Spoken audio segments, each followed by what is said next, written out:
Hare Krishna. So Arjuna has asked a question in the first sloka of 17th chapter, which is titled as the divisions of faith. And his question is that what about those people who with faith are worshipping some personality which is not according to the Vedic scriptures? Which category they belong to? Are they in mode of goodness, passion, ignorance? And now Lord Sri Krishna, he will start speaking. He starts speaking from the shloka number 2. Let's see that now. Shri Bhagavan Uvacha Trividha Bhavati Shraddha Dehinam Sa Svabhavaja Satviki Rajasi Chaiva Tamasi Chetam Shruno. So here, Sri Bhagavan Uvacha, Lord Sri Krishna, the Supreme Personality of Godhead, spoke. What did he speak? Dehinam sa svabhavaja. Now, according to the modes of nature acquired by Dehinam, that is embodied soul, Trividha Bhavati Shraddha. So one's Shraddha, one's faith, can be of 3 kinds. What are those? Satviki, Rajasi, Cha Eva, Tamasi, Cha Iti. So, the faith can be in Satviki, that is Sattva Guna or mode of goodness, Rajasi, that is mode of passion, and Tamasi, that is mode of ignorance.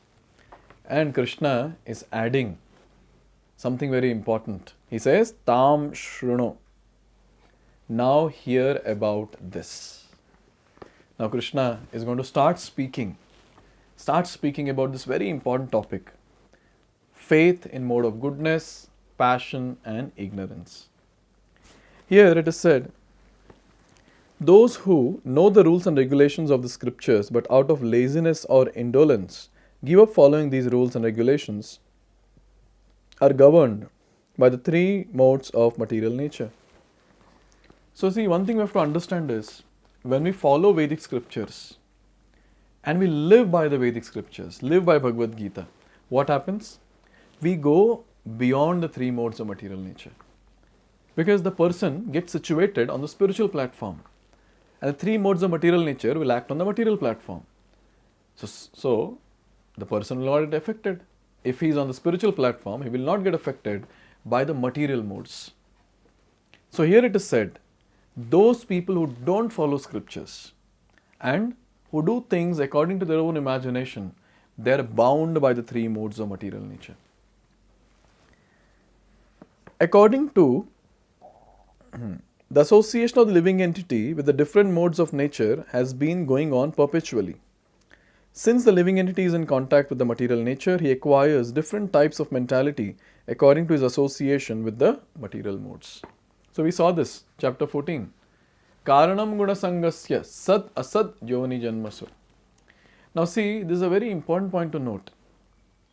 This is not our first birth. From many lifetimes we have been taking birth. And so many lifetimes, what are we doing? We are associating with so many personalities, so many things. And when we associate with some person or something which is in a certain mode of goodness, passion or ignorance, what happens? We acquire those qualities of modes of material nature. Karanam guna sangasya.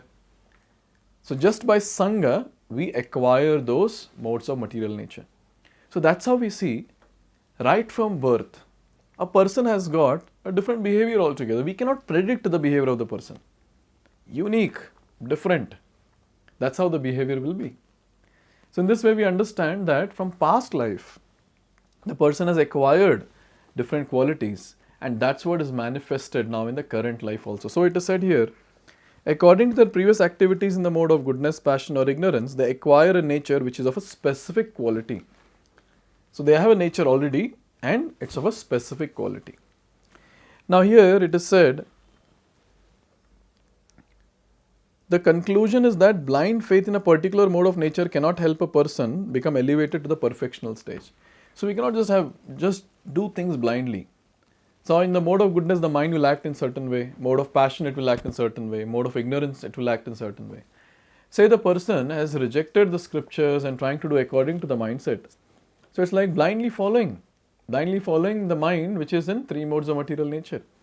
So by that a person cannot attain spiritual perfection, not possible. So what are we supposed to do? Do we have some solution for this? Yes, it is given.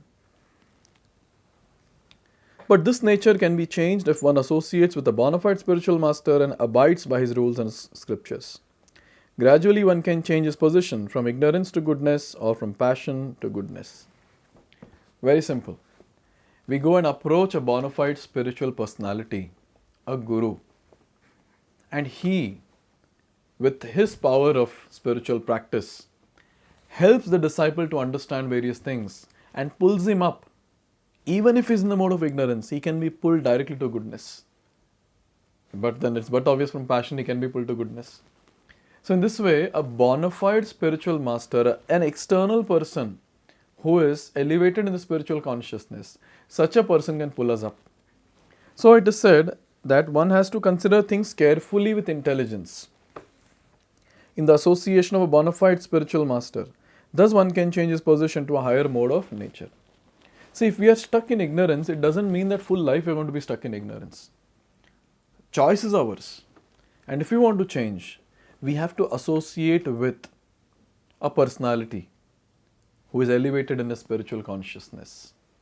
We are so fortunate that when we read these purports, the Bhaktivedanta purports, we are directly associating with A.C. Bhaktivedanta Swami Srila Prabhupada. And Prabhupada is a liberated personality. Just by associating with Prabhupada, now our consciousness will go to the next level. I am sure. Now we are in the 17th chapter. Those of you who have literally properly studied from 1st chapter to 16th chapter, I am sure you might have seen some transformation in your own lives.